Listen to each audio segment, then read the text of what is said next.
for those of you, for in case you saw any message about like running this notebook locally on your computer and so on, you can actually do that. You might run into a bit of an issue then to install dependencies, but you can try it. You'll see the top cell where we install required packages, etc. has a little % capture thing. That's for Google Colab specifically. If you comment that out, it'll just run, and then you can run it locally. All right, everyone. I think we're at a point where we can basically get started. Thank you so much for coming to the reinforcement learning tutorial. If you're still getting set up, we'll walk you through all of that right now. Thank you to our amazing team. So the practical was made by Siddharth Singh, who's here behind me, Sasha, Ruan, who's here, Matthew, and then Maruna. And then a special thank you to all the mentors who are helping us out as well. Kevin, Giroux is there, Ireti is here, and then Simon, not here, but Gemma. Okay, did I forget someone? Simon's hiding at the back. Okay, Simon's hiding in the back. It's that guy. He's the guy who's going to help you the most now. So, yeah, thank you. There we go. So if you've opened the notebook before and you've never used the Colab notebook, the first thing that you're going to do is you'll see in the top right of the screen, there's a button that says Connect. I would like you to just click that button. If you're running locally, this doesn't pertain to you, but this is just for people who are running on the notebook itself. And you'll see it'll load for a little while, and then it'll connect. That's just so that we can connect to a Colab instance. We're asking for a GPU, because later we're going to train an agent, and if we have GPU acceleration, it'll make things a little bit quicker. Then the next thing I would like you to do is there's a cell that says install and import required packages, run me. Then for running cells on Colab notebooks, you'll see there's this play button over here. Just run that. It's going to say, you know, it's not authored by Google. It's authored by the people that I just told you. So run it anyway, and we'll just install a little bit of malware, not too much. That was a joke. There's no malware. You can just run that. And then once you see that ticking, maybe just raise your hand, and then after a bit, Sasha's going to give us a bit of an overview. Cool. Hopefully, most of you are here for Anu's awesome tutorial. But if not, I'm going to give you a really quick overview of all of the terminology and like formalisms in RL. And I'm going to give you a quick overview of what this prac is all about. So first things first, we want to train an agent to solve Snake. Okay? So what we're looking at here is what we call an environment. So Snake is the environment, and we have agents, or an agent in this case, which is the Snake that interacts with this environment.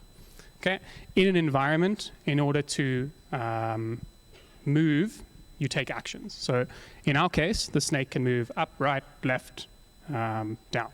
Okay? So those are actions. Then, in order to learn, you've got to have some sort of reward signal. Right? And so in our case, when the Snake eats one of the red, like I think they're called foods, when it eats one of those, it gets +1. In other cases, it gets nothing. Okay? So in every other step, when it's moving, it gets nothing. And then there, when it eats the red thing, it gets +1. And then just so that you understand the Snake game, you're not allowed to go into the wall, and you're not allowed to hit yourself. Okay? Because if you hit yourself, you go into the wall, the Snake like dies, let's say. And so the goal of the game is to get, like you saw there, kind of fill up the whole board and get as big as possible, eat as many foods as you can. Okay. And so this is the problem that we're trying to solve. So if you're at the tutorial, it's a little more complicated than the line game Anu was showing you. But we're going to see how close we can get to solving this. The way that we're going to solve this is by learning a policy. Okay. So a policy in RL is just a recipe, let's say. A recipe for when I see this observation, so when I see the state of the world, what action do I take? Okay? So let's say I'm the Snake, and I see that the food is, Ruan, do you want to come unlock your computer? Okay. Let's say I see that the food is above me, right? Then I'm going to want to move up. Okay, so that's a potential policy.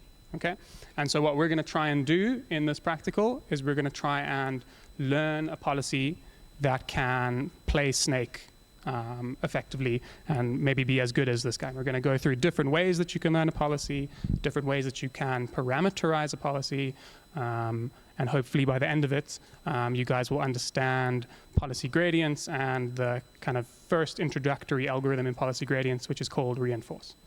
And that's the whole goal of this practical. So I would say start trying to run things. I have explained most of the outline to you guys. So that's this part, section 0. I've explained most of the formalisms to you guys. Give it a quick read through if you want.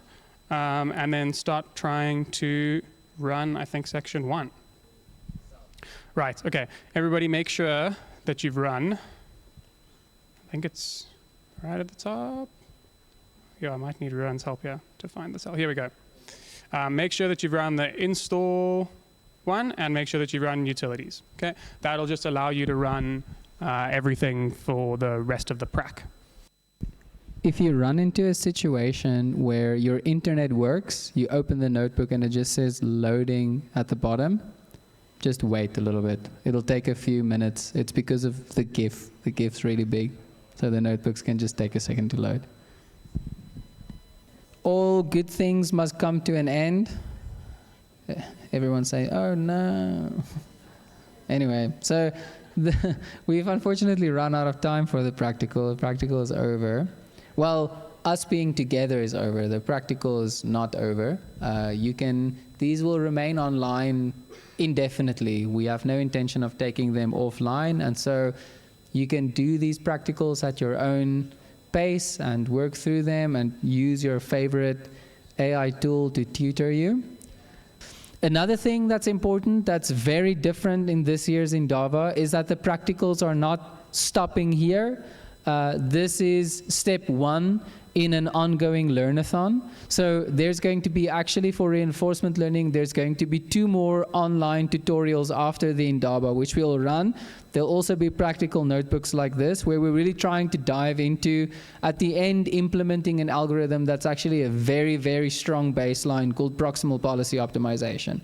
So something that's also nice with the Learnathon is if you participate in all of them, or at least 80% of the sessions, which for RL is unfortunately all of them, you will get a certificate from the Indaba that says that you've completed this Learnathon, and there's also prizes up for grabs. So the people that engage the most or are the most responsive to the practicals, you're going to win a prize. So can highly recommend, but if you want to take part in more of the Learnathons, you absolutely have to fill this thing in. If you don't fill that in, then unfortunately you by default don't get any prizes whatsoever. But go through that and you can get some, which is quite nice.